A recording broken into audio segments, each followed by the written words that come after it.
Alors, c'est un système de santé que les Chinois ont su adopter pour combattre la maladie. Et ils l'ont fait avec des méthodes naturelles comme l'acupuncture, les plantes médicinales, les ventouses, les techniques de grattage, le massage médical qu'on appelle Tuina. Et il y a aussi le massage pédiatrique qu'on appelle Xiaowa Tuina. Et ces systèmes réunis avec les arts énergétiques comme le tai chi, le qigong, ces systèmes réunis qui forment la médecine chinoise. Oui, il y a beaucoup de similitudes entre médecine traditionnelle chinoise et médecine traditionnelle africaine. D'abord dans la philosophie chinoise, quand ils parlent de vent, de froid, de chaleur, l'énergie d'abord, ils appellent ça qi. En Afrique, on a peut-être une autre terminologie.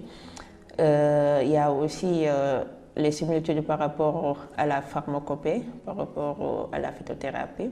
Il y a aussi les techniques externes. Par exemple, en médecine chinoise, on parle de méridiens.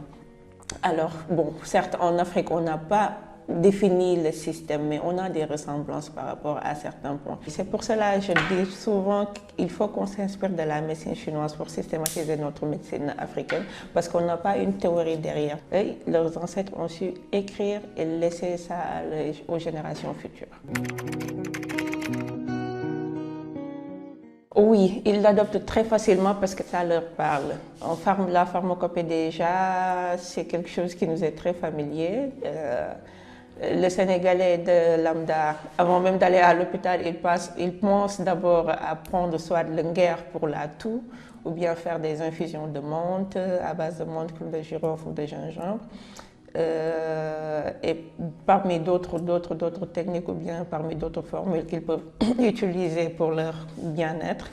Et il y a aussi les techniques de massage qu'on utilise, le bain des pieds. C'est des techniques de réflexologie, on appelle ça la réflexologie plantaire, qu'ils faisaient pour se maintenir en bonne santé. Et il y a d'autres techniques aussi, le massage en pédiatrie, chez les Africains, ça on connaît tous.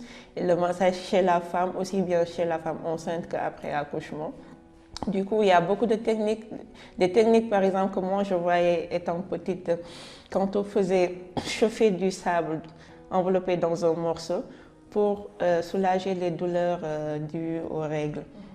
Et ça, c'est des techniques qui ont tendance à disparaître et qu'il faut préserver quand même.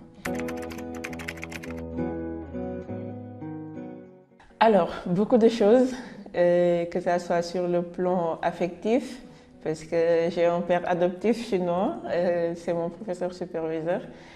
Et ce savoir que j'ai eu, c'est grâce à la Chine. La Chine représente beaucoup de choses pour moi, parce que je ne cesserai de remercier la Chine pour tout ce qu'ils ont fait pour nous. C'est grâce aussi à cette science qu'ils ont su préserver que je suis là maintenant à faire la promotion et à faire bénéficier la population.